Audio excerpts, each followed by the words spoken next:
ہم MRI مشینوں کے ذریعے ان سگنلز کو اسکرین پر دیکھ سکتے ہیں۔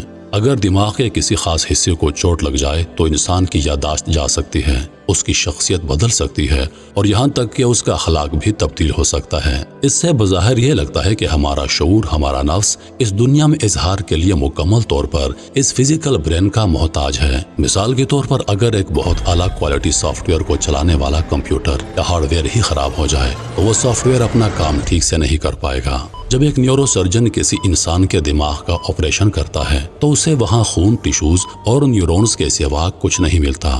اسے وہاں کوئی خیال، کوئی خواب یا کوئی احساس نظر نہیں آتا۔ دماغ کی برقی سرگرمی کو مانیٹر کر لینا ایک بات ہے، لیکن وہ برقی سرگرمی ایک احساس میں کیسے اور کیوں بدل جاتی ہے، یہ ایک بالکل مختلف سوال ہے۔ جب آپ کسی سرخ گلاب کو دیکھتے ہیں تو سائنس یہ تو بتا سکتی ہے کہ روشنی کی لہریں آپ کی آنکھ سے ٹکرائیں، آپ کے آپٹک نرو نے دماغ کو سگنل بھیجا اور دماغ کی ویژول کورٹیکس کے نیورونز فائر ہوئے، لیکن سائنس یہ نہیں بتا سکتی کہ اس گلاب کی سرخی کو محسوس کرنے کا جو اندرونی اور ذاتی تجربہ ہے وہ ان بے جان، اندھے اور بہرے نیورونز کے اندر سے کیسے پیدا ہوا۔ فلسفے اور نیورو سائنس میں اسے the hard problem of consciousness یعنی شعور کا مشکل ترین مسئلہ کہا جاتا ہے۔ دنیا کے مایا ناز فلاسفر ڈیوڈ چالمرز نے جب یہ اصطلاح متعارف کروائی تو اس نے سائنسی اور اکیڈمک دنیا میں ایک نئی بحث چھیڑ دی۔ چالمرز کا سوال بہت سادہ لیکن ناقابل تردید تھا۔ اس نے کہا کہ سائنس یہ تو بتا سکتی ہے کہ دماغ ڈیٹا پروسیس کیسے کرتا ہے، لیکن وہ یہ نہیں بتاتی کہ اس پروسیسنگ کے ساتھ ایک اندرونی تجربہ کیوں جڑا ہوا ہے۔ ایک روبوٹ یا کیمرہ بھی سرخ رنگ کو پہچان سکتا ہے، لیکن روبوٹ کو وہ رنگ محسوس نہیں ہوتا۔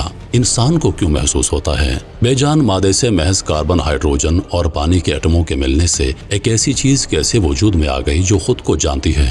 مادیت پسند میٹرالسٹ سائنسدانوں کا ماننا ہے کہ شعور صرف دماغ کی ایک پیچیدہ پیداوار ہے اور جس دن دماغ مرتا ہے شعور ہمیشہ کے لیے ختم ہو جاتا ہے۔ ان کے نزدیک روح یا جسم سے آزاد کسی چیز کا کوئی وجود نہیں، لیکن مسئلہ یہ ہے کہ یہ صرف ایک مفروضہ ہے، کوئی ثابت شدہ سائنسی حقیقت نہیں۔ آج تک کوئی ایک بھی سائنسی تجربہ یہ ثابت نہیں کر سکا کہ مادے کے اندر سے شعور کیسے پیدا کیا جا سکتا ہے۔ اگر شعور صرف کیمیکلز اور ایٹموں کی ترتیب کا نتیجہ ہوتا تو ہم لیبارٹری میں ایٹموں کو ملا کر ایک باشعور ہستی بنا چکے ہوتے۔ انسان کی اس بے بسی اور تجسس کی سب سے بڑی مثال آج سے تقریباً 120 سال پہلے سامنے آئی۔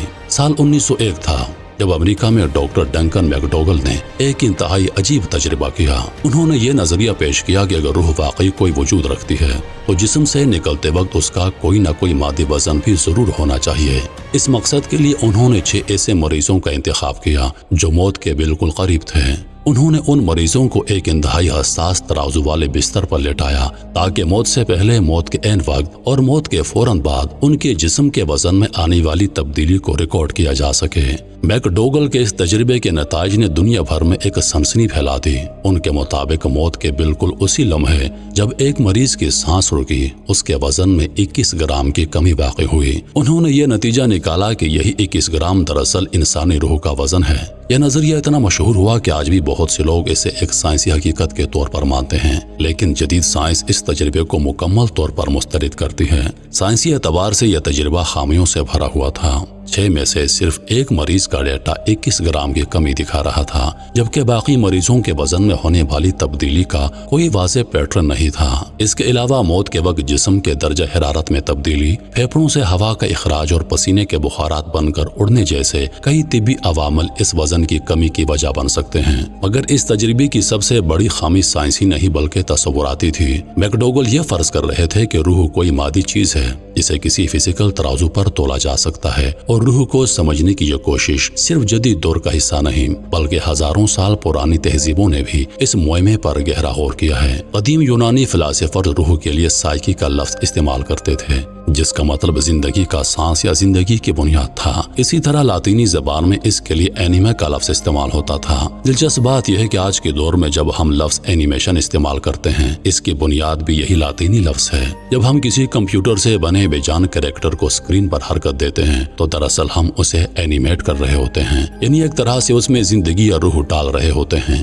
قدیم فلاسفر ارسطو نے روح کی حقیقت پر بہت تفصیلی بحث کی ہے۔ اس کے مطابق ہر زندہ چیز کے اندر روح موجود ہے، مگر اس کے درجے مختلف ہیں۔ ارسطو کہتا ہے کہ پودوں اور درختوں میں بھی روح ہوتی ہے، لیکن وہ صرف نشوونما اور افزائش نسل تک محدود ہوتی ہے، جبکہ انسان کی روح محض ایک زندگی کا سانس نہیں، یہ شعور کی وہ گہرائی ہے جو اپنے ہونے کا احساس رکھتی ہے۔ اگر ہم اپنے جسم کے تمام حصوں کو ایک ایک کر کے الگ کر دیں تو بھی ہمارا شعور باقی رہتا ہے۔ اس تصور کو تاریخ میں سب سے خوبصورتی سے 11ویں صدی کے عظیم مسلم فلاسفر اور سائنسدان ابن سینا نے بیان کیا تھا۔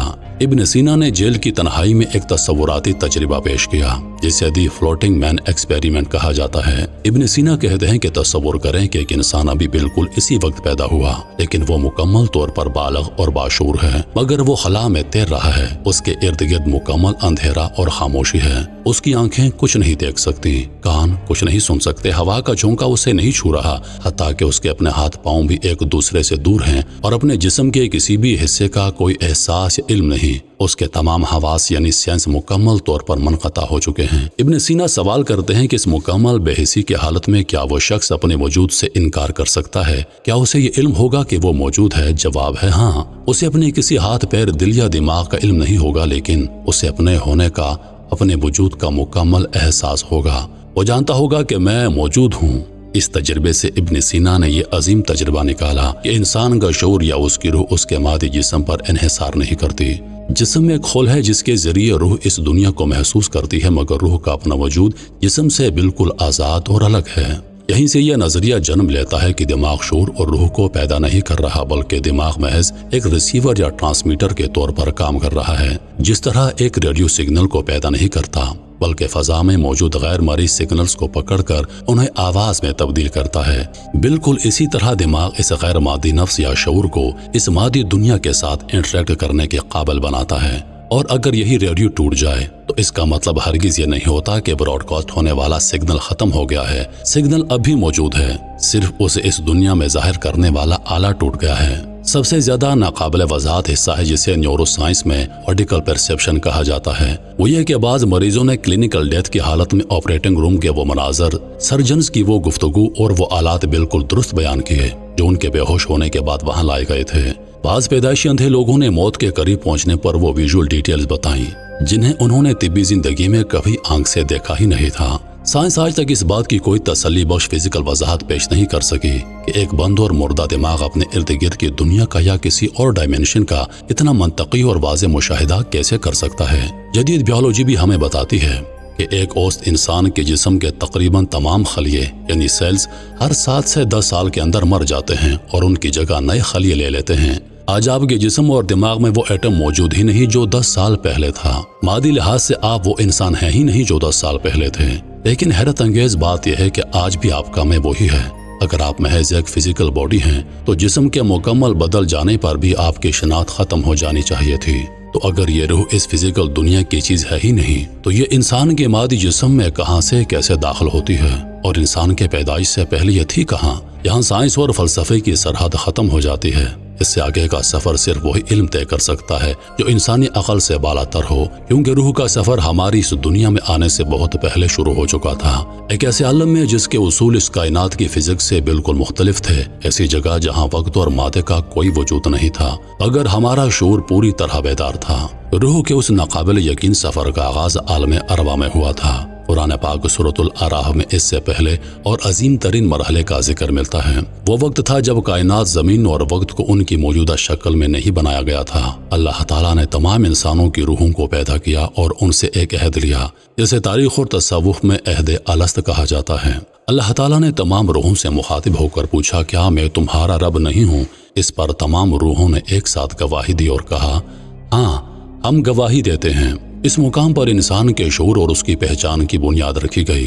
روحیں پہلی مرتبہ ایک دوسرے سے ملی۔ صحیح مسلم اور ابو داؤد میں حضرت ابو ہریرہ رضی اللہ تعالی عنہ سے ایک انتہائی خوبصورت حدیث مروی ہے۔ آپ علیہ السلام نے فرمایا کہ روحیں عالم ارواح میں جھنڈ یا گروہوں کی صورت میں رہتی تھیں۔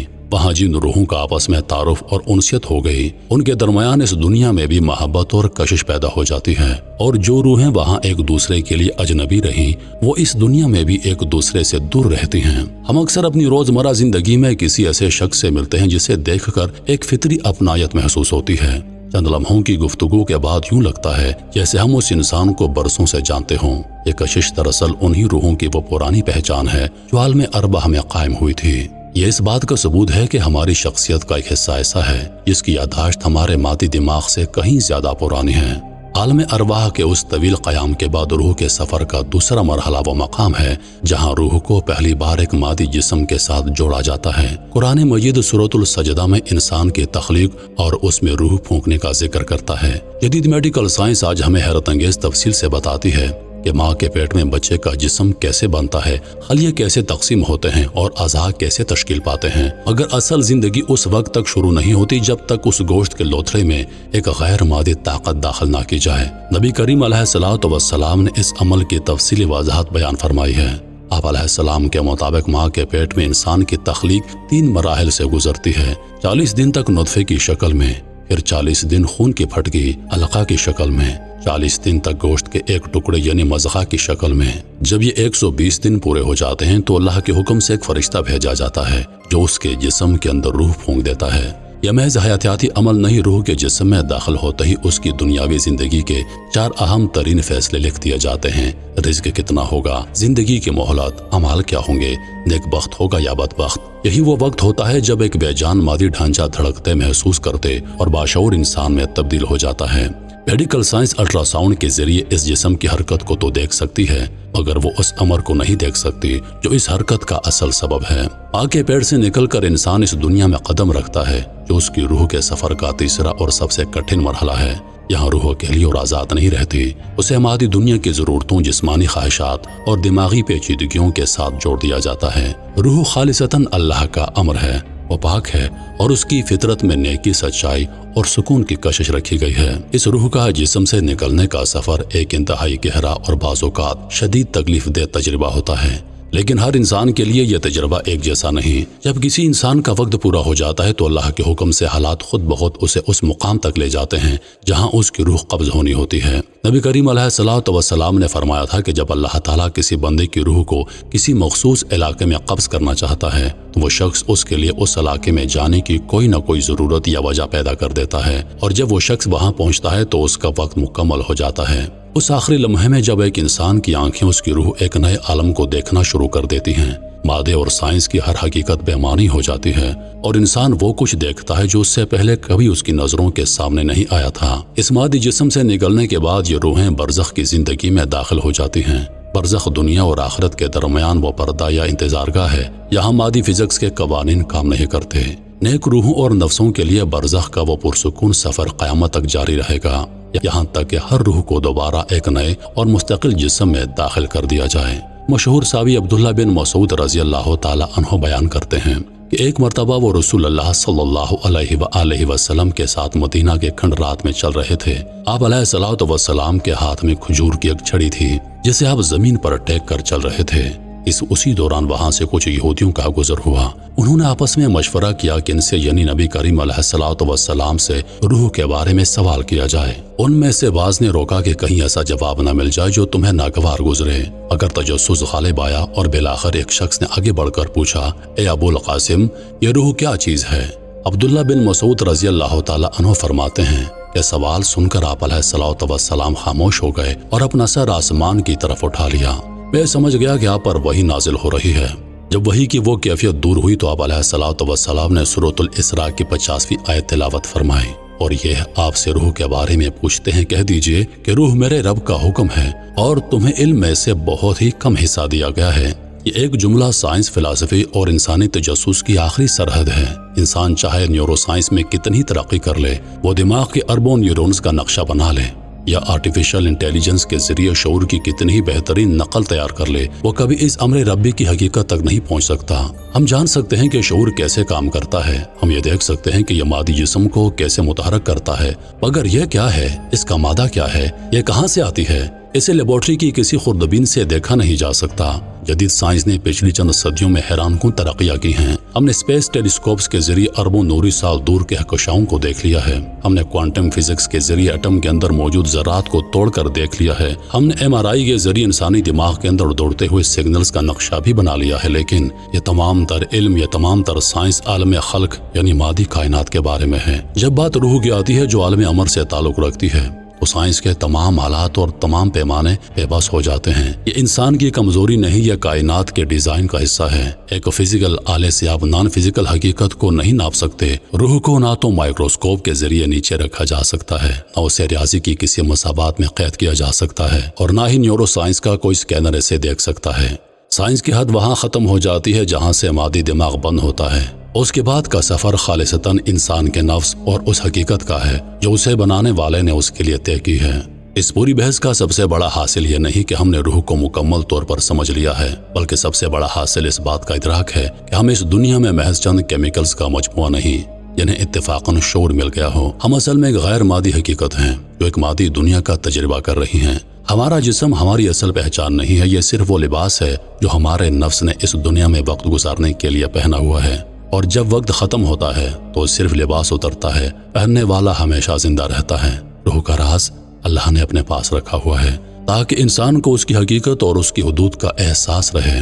ہمیں صرف اتنی معلومات دی گئی ہیں جو ہماری اخلاقی اور روحانی زندگی کو سنوارنے کے لیے کافی ہیں۔